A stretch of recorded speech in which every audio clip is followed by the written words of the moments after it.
Hello there, friends, and welcome into a Water Break Wednesday presented by Crown Royal. Drew Dougherty here with my good friend, Deepi Sidhu, and we're answering your questions. So send them in via Twitter, via YouTube, via Facebook. However you get it to us, we're going to try and answer it. Deepi, what's going on with you today? How are you?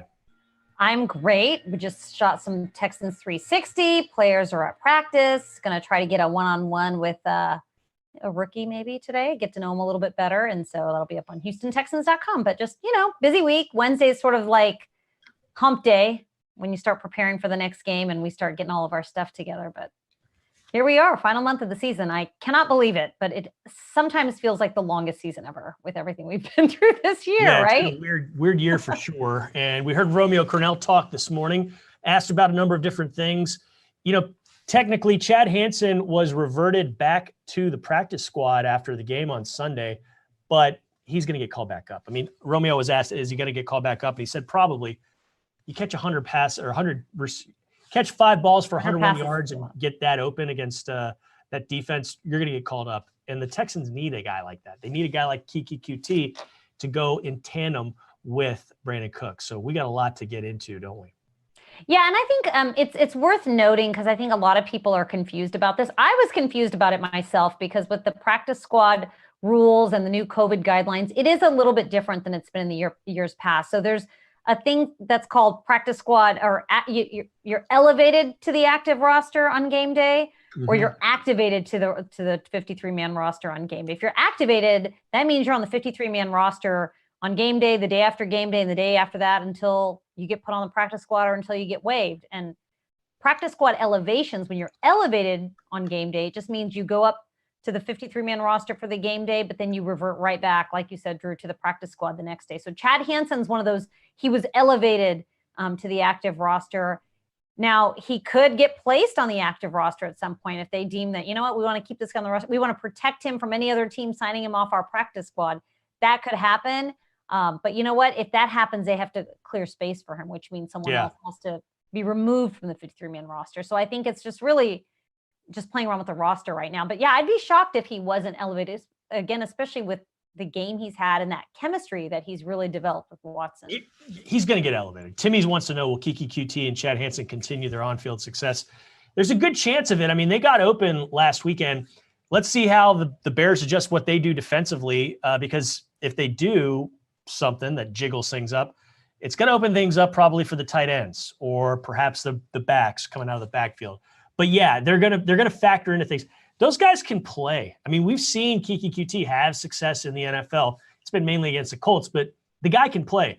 Chad Hansen, he was a 4th-round pick in 2017 for a reason, and Deshaun Watson said it. Hey, when I was working out this offseason in May and June, July, whether it was in California or Arizona or Florida, Chad was there. So they built up a nice little chemistry. Those dudes can play. So yes. And then Lewis on YouTube wants to know, when will Cullen Gillespie get playing time? It's not going to be anytime soon. He's on injured reserve. So the fullback special teamer had a rough break of it. He's had a back problem this year that he's been dealing with, and a hamstring as well before that. So he's on injured reserve right now, Deepi. Yeah, and just to circle back to your point about Kiki, I think he's really been phenomenal on offense, but also on special teams. The Texans cut DeAndre Carter, so Kiki's really, he's really necessary in the return game this year. So I definitely think he's going to get more playing time because now, he's valuable both on offense and special teams. But to your point, we had a chance to catch up with him for about an hour on Texans, the Player Show this week, and his confidence level is back. I think he just had to wait his turn. He said it was tough, after the Baltimore game week 2, he was either active for the game and didn't play, or he was inactive. He was just sort of waiting for his opportunity. But I think now that he's out there and he's making those catches, and the receiving group is so banged up right now, I mean, It really is next man up. So it's a perfect opportunity for Kiki. And I think that every time he's out there, it just really makes it harder and harder to keep him off the field, doesn't it? I mean, I just don't see how they can keep him off the field for the rest of the year, at least. No doubt. Gustavo wants to know, as my stupid phone goes off, I'm sorry. Wants to know why your phone's not on silent. Yeah. Gustavo wants to know, will the Texans, or do you think the Texans can beat the Bears? And yes, I absolutely think they can beat the Bears. I think the Texans can beat anybody the way Deshaun Watson's playing right now, but certainly the Bears. I mean, the Bears are struggling. They are not doing a lot of things well. And the way Deshaun has played, I think he's going to pick apart whatever defense comes in front of him. And I think he's very deliberate about it. He just takes what's given to him. So I absolutely think they can go on the road and beat Chicago. This is not the 85 Bears or any of the 80s Bears teams. But yeah, I absolutely think it's within the realm of possibility that the Texans can get a win. What about you, Deepi? Yeah. I mean, I do. And I thought the defense played a good game against the Colts last week to keep them scoreless in the second half. Other than the safety on Deshaun, I don't think that's an easy task, especially with where things were headed with T.Y. Hilton. He had like about 100 yards receiving before halftime. So I think the defense really buckled down. But I think the quarterback battle, I was speaking to a reporter up in Chicago that covers the Bears for The Athletic, Adam Johns. He was saying that the big storyline this week is Mitch Trubisky versus Deshaun Watson. I mean, they're the same draft class. The Bears traded up and they could have had Deshaun Watson. They could have had Pat Mahomes, but no, they took Mitchell Trubisky. And I think it's been quite a struggle for them to come to terms with what could have, should have, would have been. And now they get to see right in front of their eyes Deshaun Watson playing the quarterback that they took in the first round of that draft. And I think that for Deshaun, it's a little bit of a chip on his shoulder too. You know, he's talked about it in the past, teams that have passed on him. You know, he likes to go out there and play those big games. He plays really well when the lights are brightest. And I would sort of file this game under one of those too. I mean, not that there's not always a reason to win, but I think the quarterback matchup is really the big storyline for those Chicago Bears this week. Yeah, and nationally it will be as well. Speaking of internationally, we've got folks watching us in London, in Germany. Matthew in London is tuned in today. Thank you for checking us out, Matthew. And our good pal Christian in Germany. Christian, what's up? We met Christian last year when the Texans played in London. So good to hear from you, Christian. Thank you so much for checking us out. We also have a question from Nathan on YouTube, and Nathan's a good one. Will the Texans re-sign Will Fuller? I don't know. I mean, he's going to be a free agent, and we all know he got suspended. He was having a splendid season before that. He has a phenomenal connection with Deshaun Watson. He has scored at the fastest rate of any Texans player or any Texans receiver in franchise history. He had more touchdowns in X amount of games than DeAndre Hopkins did, than Andre Johnson did. He's a touchdown maker, as Bill O'Brien used to call him, and Bill O'Brien was right on that one. So I don't know if I don't know what the market looks like for Will Fuller. Team's just going to dive all the way in, knowing what's going on in his past, knowing what's going on this season for him with the suspension.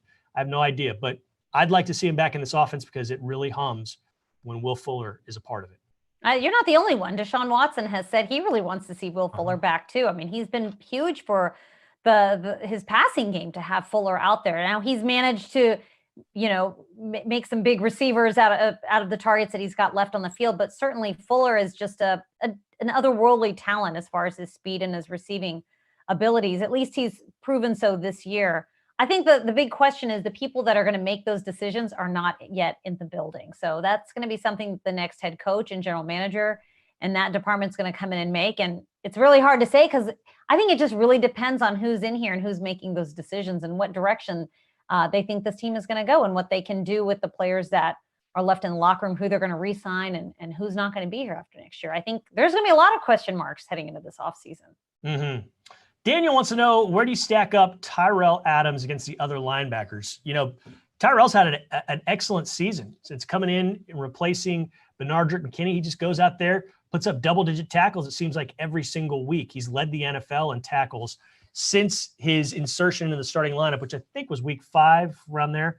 He's playing at a phenomenal rate. We saw what he did on Thanksgiving, the 2 forced fumbles, 17 tackles. So he's playing outstanding, and he has been a real silver lining in what's been a cloudy season for the Texans in 2020. I've loved what I've seen from him. Romeo Cornell said, without saying it, he basically said, yeah, I was a little bit surprised that he's put up the numbers he's put up because he's a guy that bounced around from practice squad to practice squad and franchise to franchise over the past 3 or 4 years. I think that experience really helped him, just being on all these other teams and just waiting his opportunity. I caught up with him, and he has an accounting degree. I said, did you ever think, you know, after being cut from one practice squad to another practice squad, that maybe one day you might not play football anymore, you might give it up? And he said he actually had a job. It was a sales job at some insurance company. and he was about to take it. And he's like, he was literally coming to terms with the fact that he may not play football again. And then he got a call to do a tryout, one of those, not the regional combines, but the super combine. And then, he latched on with the team, and he, I think once he'd made that decision, he decided that he's going to stick with it. But he knew his opportunity was going to come. He had a lot of confidence in himself, and I think his teammates have seen that. He's done a lot of things on scout team, on practice squad. But now, after getting all these game reps, I mean, you really see what a guy like that can bring to the middle of your defense. I mean, I would like to see him on this team next year because, he was just a diamond in the rough. You really didn't know what you had with him. I think he's just such a bright spot and a pleasant surprise for 2020. We got time for about 2 more. Casey from Twitter wants to know what's going on with Isaiah Coulter. And really, I think it comes down to this. He's a good receiver. He can probably play, and he can probably play well. But I think the Texans right now think that the other guys that they have are better than he is right now. I don't think it's anything super complicated. I mean, I just think that they are more comfortable with, and they think the likes of Brandon Cooks, Kiki QT, Chad Hansen, and who am I leaving out there? And Steven Mitchell are just better receivers right now than Isaiah Coulter. Now, he needs to catch up, sure, but I think that's the bottom line. They just think the guys in front of him are going to produce and are better players right now. That's all I think it is. Yeah, and maybe it's a numbers game too. Who you keep active on game day. You've got to worry about injuries. Yeah. You've got a lot more depth at wide receiver if you've got Steven Mitchell and Chad Hansen and Kiki QT, all those guys active. I'm not saying that you don't need to worry about a thing when it comes to wide receivers, but there's probably other position groups they have to worry a little bit more about keeping an extra position player or two in that position active. So I think it's both. I think it's just there's a lot of guys ahead of him, and it's kind of a numbers game for game day. But he's going to get his chance at some point. Might not be this year, but definitely he'll get a chance at some point. Totally, he's totally going to get his chance. I just think right now the other receivers on the roster they just think are better. All right, we're going to wrap this up with kind of a double dip from 2 guys. They're sort of asking similar questions, but Christian on Facebook has this: what are the updates on the GM head coach search? And Ryan on YouTube is asking, is it normal for an outside committee to help with a head coach and GM search? Now, let's start with the Ryan question there.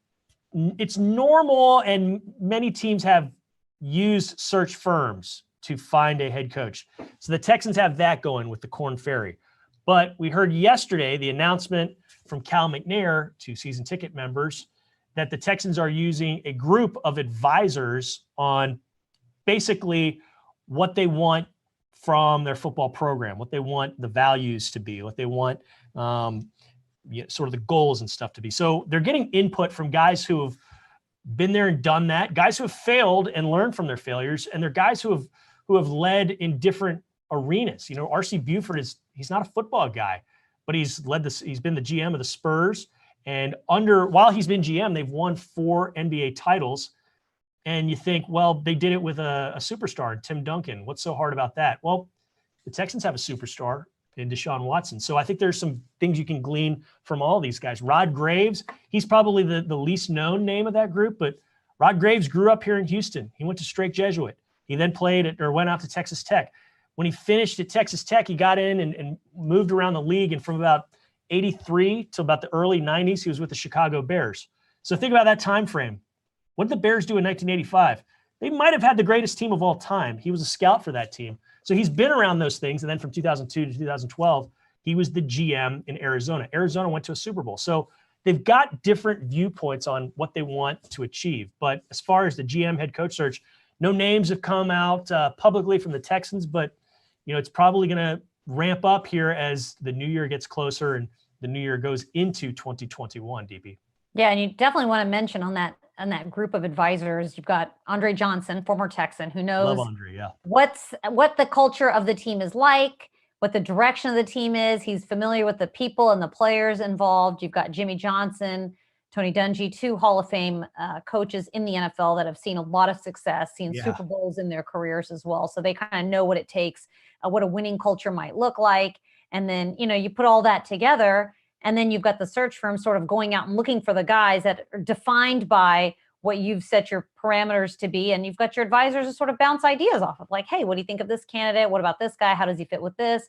I think it's such a big decision, and it's kind of a long-term decision too. You want to be able to have someone that comes in and changes things for the better.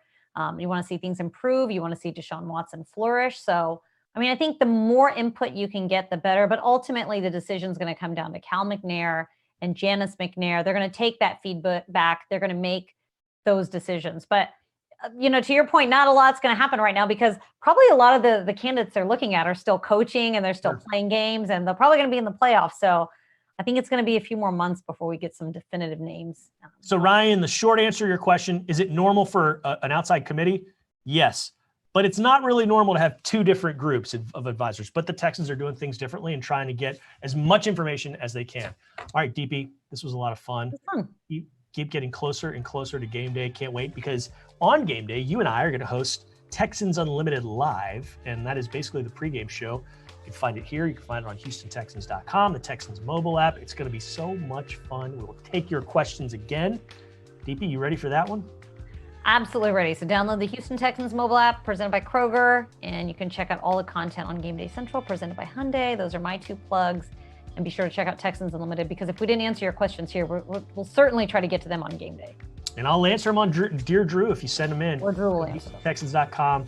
Click on the tab in the news section for Dear Drew. All right, Andrew Temperley, Tyler Marcotte, and Amanda Caffey helped make this happen. We thank them behind the scenes for doing a lot of the heavy lifting, and we thank all of you for checking this out, sending us questions, and just supporting us. It's a lot of fun. We love what we get to do, and we wouldn't be able to do it if it weren't for you fans. So thank you very much. We'll see you again very, very soon. Until then, go Texans.